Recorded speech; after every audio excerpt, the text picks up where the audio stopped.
Satyabama Institute of Science and Technology, Chennai and Sri Perumbudur.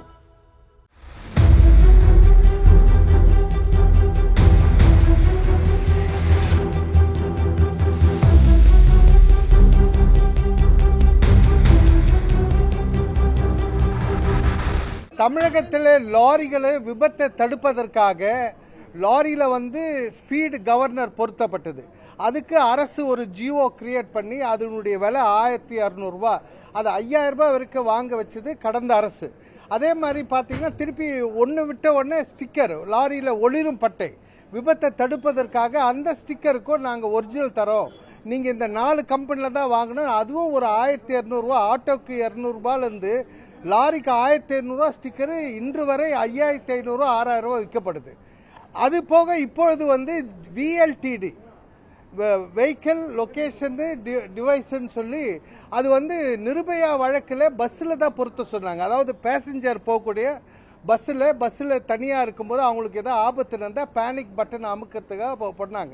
ஆனால் அதை ஏன் commercial வெஹிக்கிளில் போடுறீங்க தொடர்ந்து கேட்டுட்டு இருந்தோம். அதை 3500 ரூபாயிலிருந்து 5000 ரூபாய் வரைக்கும் 150 கம்பெனிக்கு தான். ஆனால் அரசு ஒரு 37 பேரை நியமித்து அதை 15,000 18,000 ரூபாய் வாங்க சொல்கிறாங்க. அந்த இது அப்படியே இப்போ தொடருது. ஆகவே அதை தொடர்றதுக்கான அதே அதிகாரிகள் மாறவில்லை, அதிகாரிகள் அப்படியே இருக்காங்க. ஆகவே அது தடுத்து நிறுத்தணும்னு இன்னைக்கு அமைச்சருக்கு கடிதம் கொடுத்துருக்கோம். இது சம்பந்தமாக ஸ்டிக்கரு விஎல்டிடி அசோசியேஷனுடைய தலைவர் முருகன் அதை பற்றி டீட்டெயிலாக உங்களுக்கு சொல்லுவாங்க. சரி, என்னன்னா கடந்த 10 வருடங்களா இந்த பிரச்சனை இருக்கு. என்னன்னா போன அதிமுக அரசுலயும் இருந்தது, திமுக அரசுலயும் இருந்தது. நாங்க தொடர்ச்சியா புகார் மனு கொடுத்துட்டே இருக்கோம். அந்த புகார் மனுக்கு எந்தவித ஆக்ஷனும் இது வரைக்கும் எடுத்ததே இல்லை. இவங்க இந்த சிண்டிகேட் பண்ணி செய்யற அந்த டீமுங்க இது வரைக்கும் அப்படியே தான் செஞ்சுக்கிட்டே இருக்காங்க. இவங்க மாறவே இல்லை. விலை ஸ்பீடு கவர்னர் 1000 ரூபாய் தான். ஆனா இதை 3500 ரூபாய்க்கு 5000 ரூபாய்க்கு விற்பனை செய்யறாங்க. அது நிறுவனம் இந்த விஎல்டிடிக்கு நிறுவனம் மொத்தம் 150 நிறுவனங்கள் இருக்கு. 37 நிறுவனங்கள் மட்டும் தான் இவங்க அனுமதி கொடுத்து ஒரு கொலாப்ஸ் பண்ணி இவங்க சிண்டிகேட் பண்ணி லாபி பண்ணி இவங்க அதிகப்படியான 20,000 கோடி வரைக்கும் லாபம் ஈட்டுவதற்காக இவர்கள் இந்த மாதிரி செஞ்சுட்டு இருக்காங்க. இப்போ இதை எங்களுடைய டீலருங்க இருக்காங்க, மொத்தம் 1000 பேர் இருக்காங்க டீலருங்க. இவங்க என்ன பண்றாங்கன்னா பயமுறுத்தி அடுத்த பொருள் உங்களுக்கு கொடுக்க மாட்டோம் அப்படின்னு சொல்லி நிர்பந்தித்து கட்டாயப்படுத்தி இவர்கள் வியாபாரம் செய்ய 18,000 ரூபாய்க்கு நீங்க வித்து ஆகணும் அப்படின்னு சொல்றாங்க. சொல்லப்படுது இந்த மாதிரி பண்ணிட்டு இருக்காங்க.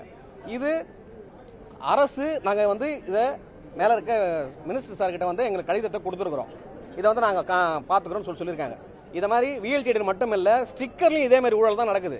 ஸ்டிக்கர்ல அரசாங்கத்தின் அடிப்படையில் எந்தவித அறிக்கையும் கொடுக்கல. அதாவது அரசாங்கத்துடைய சாப்ட்வேர்ல போடணும்னு சொல்லிட்டு ஆய்வறிக்கை எதுவுமே கொடுக்கல.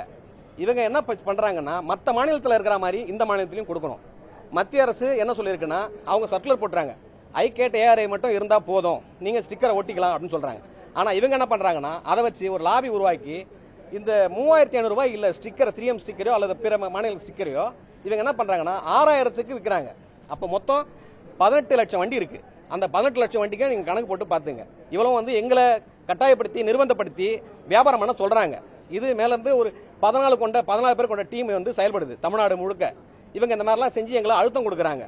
அதன் அடிப்படையில் கடந்த 10 வருஷமா நாங்க பெட்டிஷன் கொடுத்தோம், எந்த வித வேலையும் நடக்கல. அதனால இப்போ புதிய அரசு வந்திருக்குது, அதனால இவங்களை பார்த்து நாங்க கடிதம் கொடுத்துருக்கோம்.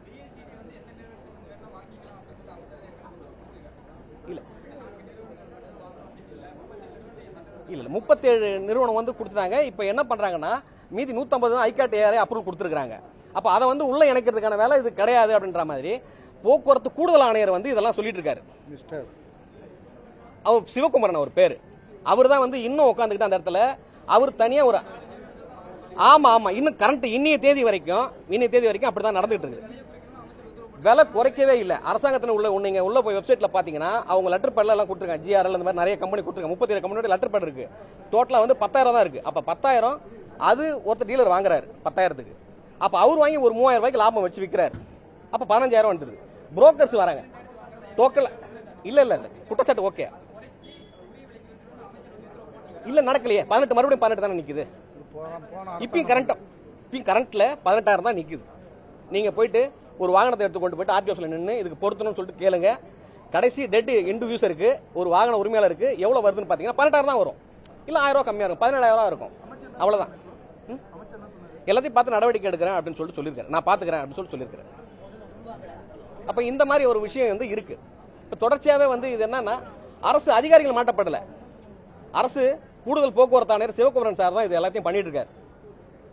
அவர் அந்த இடத்துல இருந்து மாத்தினா சரியாகும்னு நினைக்கிறேன். இந்த எல்லாமே கட்டமைப்பு போக்குவரத்து துறையில எல்லாமே சரியாயிடும் நினைக்கிறேன். இந்த மாதிரி ஒவ்வொரு துறையிலும் ஏதோ இருக்குன்னு நினைக்கிறேன். எனக்கு தெரிஞ்சு இந்த துறையில இந்த மாதிரி இருக்கு. இந்த மாதிரி அதிகாரிகள் சிலர்லாம் மாற்றப்பட்டால் இது சரியாகணும் நம்புறேன். வெஹிக்கிள் லொகேஷன் டிவைஸ் வந்து லாரிக்கு தேவையில்லை. லாரியில் வந்து வெறும் மெட்டீரியல் தான் போகுது. லாரிக்கு ஏற்கனவே ஜிபிஎஸ் கருவி வண்டி வாங்கும்போதே வந்துடுது. வண்டியை ஃபாலோ பண்ணுறோம். டிரைவர்கிட்ட செல்ஃபோன் இருக்குது.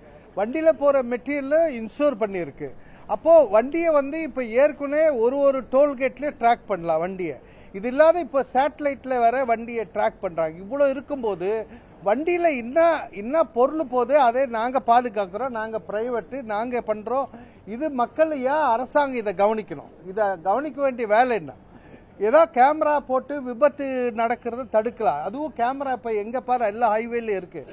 ஆகவே இந்த கமர்ஷியல் வெஹிக்கிளில் இது பொறுத்ததுனால இதுக்கு ஒரு ஜியோ போட்டு ஒரு 4000 ரூபா பொருள் 3500 ரூபா பொருள் 18,000 விற்க சொல்லி ஒரு 14 பேரை நியமித்து இதை கலெக்ஷன் பண்ணதுக்கு தான் இருந்தது. ஏற்கனவே கனிமவளத்துறையில் ஜிபிஎஸ் போட சொல்லி கோர்ட் உத்தரவு இருக்குது. ஏப்ரல் 1 போடணும். அவங்களும் போடலை. ஆகவே எங்களுக்கு இந்த நேஷனல் பர்மிட் வண்டியோ பொருள் போக்குவரத்து வண்டிக்கு தேவையில்லை. இது விஷயமா நாங்கள் கமிஷனர் சந்தித்து கடந்த கமிஷனர் கேட்கும்போது உங்கள் டிரைவருக்கு ஹார்ட் அட்டாக் வந்தால் அவர் அந்த பட்டனை யூஸ் பண்ண சொன்ன. டிரைவருக்கு ஹார்ட் அட்டாக் வந்தால் பிரேக் அடிச்சா போதும், என்ன வண்டியை காப்பாற்றலாம். அவர் எதுக்கு பட்டனை போடணும்? மக்களுக்காக தான். இப்போ பேசஞ்சருக்கு ஒரு ஆபத்து, ரேப் பண்ணுறாங்க பஸ்ஸில், கூலிங் கிளாஸ் இருக்குது, அதுக்காக வந்த ஒரு பட்டனை எதுக்கு லாரிக்கு தரீங்க? இது தேவையில்லைன்னு தான் எங்களுடைய கோரிக்கை.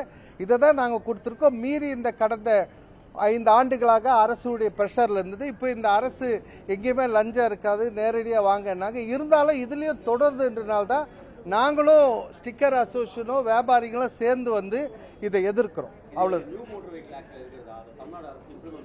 இம்ப்ளிமெண்ட் பண்ணுறாங்க. ஏற்றுக்கிட்டு தான் பண்ண சொல்கிறாங்க. ஏன்னா அவங்களுக்கு அதில் இன்ட்ரெஸ்ட் இருக்குது. ஒரு மிஷின் விற்றா 10,000 ரூபா கிடைக்குதுன்றனால இதுக்கு ஒரு ஜியோ போட்டு பண்ணியிருக்காங்க. அமைச்சருக்கு தெரியும். ஏற்கனவே எங்கள் மாநில லாரி சங்கம் சொல்லியிருக்கோம். இன்னைக்கு தான் அந்த அசோசியேஷன், இப்போ நாங்கள் லாரி ஓனர் சொல்லுதோட அதை விற்பனை பண்ணுற அசோசியேஷனே வந்து சொன்ன உடனே எவிடன்ஸோட கொடுத்த உடனே உடனடியாக தடுத்து நிறுத்துறேன். ஏன்னா பழைய அதிகாரிகள் அதையே நடைமுறைப்படுத்துகிறாங்க. இவர் வந்து இன்னைக்கு டீட்டெயிலாக ஒரு 10 நிமிஷம் தனியாக எல்லாரையும் அமைச்சிட்டு பேசுகிறாங்க. கொடுத்துருக்கோம். மேலும் உங்களை சந்தித்து இது மக்களுக்கும் தெரியணுன்றதுக்காக தான் இதை தெரியப்படும். இன்னொரு சாப்டர் சொல்லுங்க. சொல்லு. இல்லை அது மாதிரி இல்லை. அது இல்லை. இப்போ சார் இன்னொரு ஆஜர் இப்போ என்ன பண்றாங்கன்னா, இது டிரான்ஸ்போர்ட்ல இன்னொரு லாபி ஒன்று நடக்குது. என்னன்னா, வாகன புகை பரிசோதனை கருவி விற்கிறாங்க.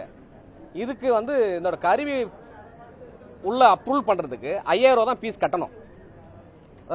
அந்த 5000 ரூபாய்க்கு இவங்க 1.5 லட்சம் ரூபா கமிஷன் கேட்கறாங்க. 1.5 லட்சம் ரூபாய் இருந்தா மட்டும்தான் இது அப்ரூவல் கொடுப்பாங்க. அப்போ இதெல்லாம் எதுக்குன்னா, இவங்க ஒரு செட்டப் பண்ணிட்டு என்ன பண்றாங்கன்னா, இதுக்கு இத்தனை மீட்டர் வந்து வண்டி இருக்கணும், இது உள்ள பார்க் பண்ணி தான் இதை வந்து பொல்யூஷன் நாங்க பண்ணணும் அப்படின்னு சொல்றாங்க. வாஸ்தவம் தான், இல்லைன்னு சொல்லல. ஆனா இது எதுவுமே வந்து இவங்க லாரிக்கு எஃப்சி பண்றாங்க. எஃப்சி பண்றதுக்கு 2500 ரூபாய் பீஸ் வாங்குறாங்க. அப்போ இவங்களுக்கு எங்க பார்க்கிங் இருக்கு, இடம் இருக்கு? ஆர்டிஓ ஆஃபீஸுக்கு பார்க்கிங் இடம் இருக்கா? எதுவுமே பார்க்கிங் இடமே இல்ல. அப்ப பார்க்கிங் இல்லாத இடத்துல ரோட்ல போட்டு இவங்க பண்றதுக்கு எஃப்சி பீஸ் வாங்குறாங்க. ஓகே, நாங்க அதுக்குள்ள மறுக்கல. அப்போ அது மட்டும் இல்லாம இது எல்லாமே வாட்ஸ்அப்ல தான் வந்து இந்த பொல்யூஷனை எடுக்கிறாங்க.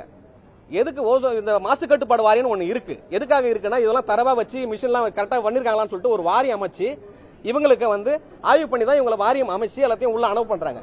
ஆனா இவங்க என்ன பண்றாங்கன்னா, வாட்ஸ்அப்ல வண்டியோட புகைப்படத்தை போட்டோ எடுத்து, எஃப்சிக்கு வர வண்டிங்களை போட்டோ எடுத்து அதன் வாயிலாக அங்கிருந்து என்ன பண்றாங்கன்னா, மாசு கட்டுப்பாடு சான்றிதழ் அதுல வருது. இந்த அரசுடைய எல்லாமே வந்து திட்டம் வந்து மத்திய அரசுடைய.